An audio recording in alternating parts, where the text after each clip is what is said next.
Կինոտեսախցիկից դուրս, բայց հեռուստաօպերատորների օբյեկտիվում, օրը կինոինն ու կինոաշխարհի մարդկանցն է։ Կինոմիության մեծ դահլիճում հավաքվել են շնորհավորելու իրար եւ մասնակցելու կինոգիլդիաների երկրորդ մրցանակաբաշխությանը։ Երբ որ մենք վերանայում էինք կոչումների քաղաքականությունը եւ բավականին լուրջ բանավեճ կար, կոչումները պահել, հանել, մենք հենց սա էինք շեշտում, որ պետք է ավելի մեծ ուշադրություն դարձնենք ոլորտային մրցանակաբաշխություններին։ Կարծում եմ շատ կարևոր է, որ այդ մրցանակաբաշխությունները կազմակերպեն հենց ոլորտի կողմից։ Այսինքն դա ոչ թե լինի պետության կողմից ինչ որ հանձնաժողով, որը գործում է, այլ ոլորտը ինքը հավաքվի եւ ընտրի արժանավորներին գնահատի աշխատանքը։ Ժաննա Անդրեասյանն արդեն բեմից շնորհավորում է կինոյի երևելիների մասնագիտական տոնն ու մի շարք կինոգործիչների պարգևատրում նախարարության ոսկե մեդալներով, պատվոգրերով ու շնորհակալագրերով։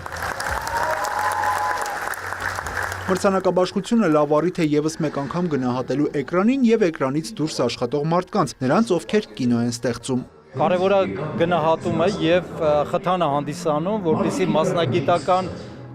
որակները ավելի բարձրացնեն բոլոր մասնագետները, կինոգործիչները։ Կինոգործիչների միության նախագահ Հարություն Խաչատրյանը չի մասնակցում մրցանակաբաշխությանը։ Հիվանդացել է, բայց այս անգամ ոչ կինոյով ասում է նրա խորհրդականն ու նաև նրա անունից խոստանում ամեն ինչ անելու են հայ կինոյի զարգացման համար։ Հույս ունենք, որ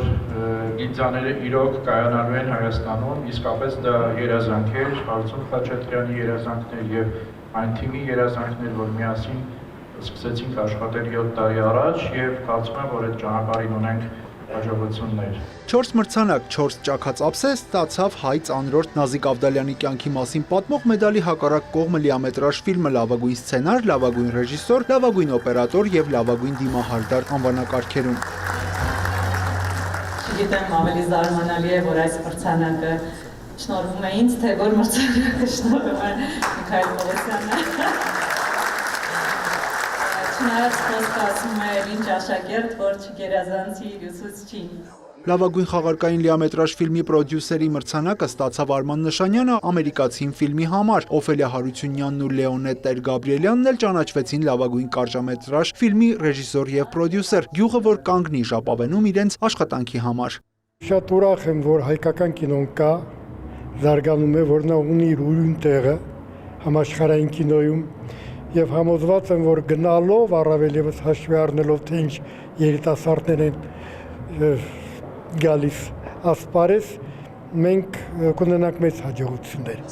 Երեկոյի ընթացքում կինոգործիչներին շնորհվեց 30 մրցանակ, հիշեցին նաև տարվա հոբելյարների եւ եզրափակեցին կինոտոնը։